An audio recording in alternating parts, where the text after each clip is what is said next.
नमस्कार दोस्तों, कैसे हैं आप सब। आज मैं इस वीडियो में आप सबको वट सावित्री व्रत के बारे में बताने जा रही हूँ। यह व्रत कब किया जाता है, कैसे किया जाता है, इस साल 2026 में यह व्रत कब पड़ रही है। जो लोग पहली बार यह व्रत करना चाहते हैं वो लोग इस बार व्रत पहली बार कर सकते हैं या नहीं, संपूर्ण जानकारी आपको इस वीडियो में मिलेगी। पंचांग के अनुसार ज्येष्ठ महीने की जो अमावस्या तिथि पड़ती है, इसी तिथि को वट सावित्री पर्व मनाया जाता है।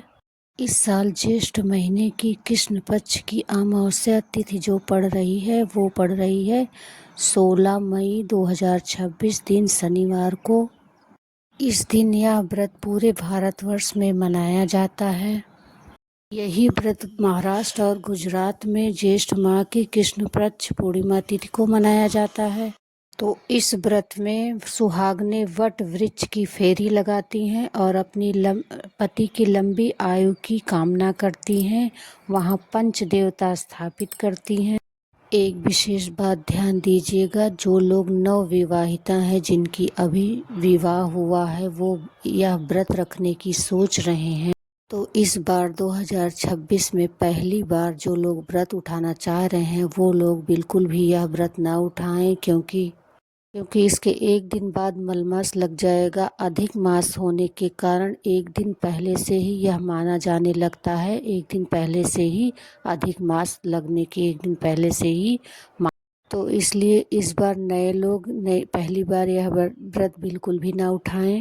तो वट वृक्ष, इस व्रत में वट वृक्ष की पूजा करनी है, इसलिए वट वृक्ष आपके आसपास जहाँ कहीं भी हो 2-4 किलोमीटर में, तो ज़्यादातर आप प्रयास करें कि वट वृक्ष की ही पूजा करें।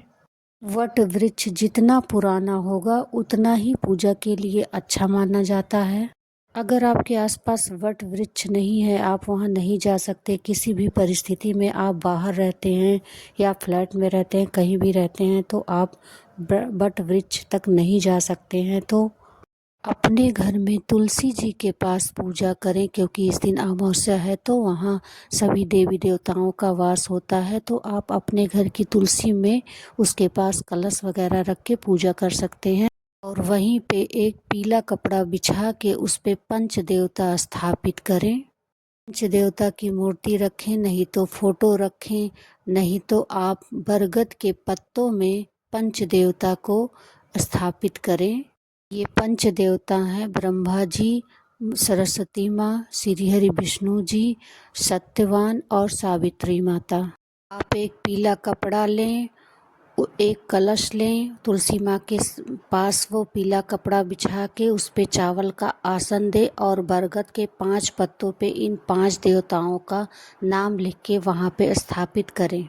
और एक दिन पहले ही आप व्रत का संकल्प लें और उसमें लड्डू वगैरह अपना पहले से ही बना लें भोग के लिए। और काले चने इसमें ज़रूर लगते हैं। 2 दिन पहले आप काले चने को भिगो दें, क्योंकि 2 दिन में वो अंकुरित हो जाते हैं। अंकुरित चने इसमें चढ़ाने चाहिए। आपको बता दें कि यह पूजा 12 बजे से होनी है, 12 बजे से शुरू करनी है। हिंदू धर्म में कई सारी ऐसी पूजा हैं जो हम लोग 12 बजे करते हैं, तो यह पूजा 12 बजे से शुरू होगी।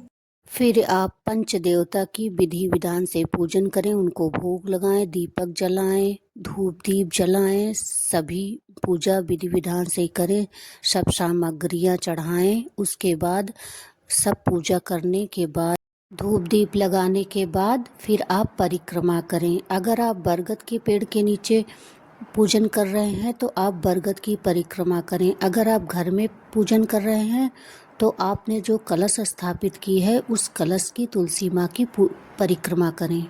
पहले 3 बार आपको कच्चा सूत से परिक्रमा करनी है, उसके बाद 3 बार जल से, एक कलश में जल ले लें और उस जल को थोड़ा थोड़ा गिराते जाएं। ऐसा 3 परिक्रमा आपको जल से करनी है। यदि संभव हो तो यह फेरी 108 बार करें, क्योंकि 108 बार यह फेरी करना बहुत ही शुभ माना जाता है। अगर 108 बार आप नहीं कर सकते हैं तो 27 बार, नहीं तो 54 बार यह फेरी लगाएं। और फेरी लगाते समय आप अंकुरित जो चने हैं वो चने के दाने और उसके साथ कोई एक चीज़ और, चाहे लीची दाना हो गया, चाहे मूंगफली का दाना हो गया, चाहे तो आप काजू वगैरह 2 चीज़ साथ में रखिएगा। वो 108 आप गिन के रखिएगा, या फिर आप जितनी भी फेरी करते हैं 27 बार अगर आप फेरी करते हैं तो 27 बार का गिन के रख लीजिएगा। 54 बार करते हैं तो 54 बार का गिन के रख लीजिएगा। 108 बार करते हैं तो 108 बार का, क्योंकि फेरी ख़त्म हो जाएगी, वो सामान ख़त्म हो जाएगा तो समझ लो फेरी आपकी पूरी हो गई। और फेरी करते समय आप इन पंच देवी देवताओं का नाम लेते रहिएगा, जैसे कि ओम सरस्वती नमः, ओम ब्रह्माय नमः, ओम विष्णुवाय नमः। ऐसे करके आप 5 देवी देवताओं का नाम लेते रहिएगा फेरी करते समय।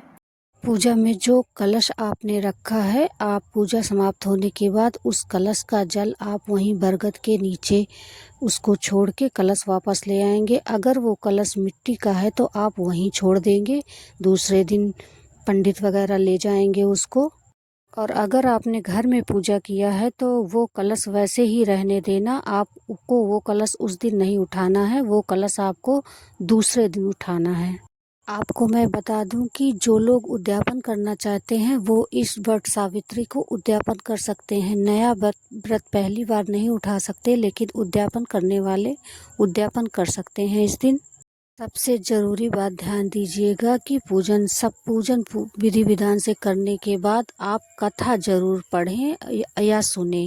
जैसे सामूहिक पूजा की जाती है बट वृक्ष के नीचे, तो एक लोग कथा पढ़ते हैं और सारे लोग सुनते हैं। अगर आप घर में कर रहे हैं तो आप कथा ज़रूर पढ़ें या सुने, या कोई और पढ़े तो आप सुन लें। तो दोस्तों, आपको वट सावित्री का पूजा कैसे करनी है, विधि विधान से इसका क्या नियम है, आपको इस वीडियो में मैंने सब कुछ बता दिया है। इस वीडियो में इतना ही, मिलते हैं अगले वीडियो में।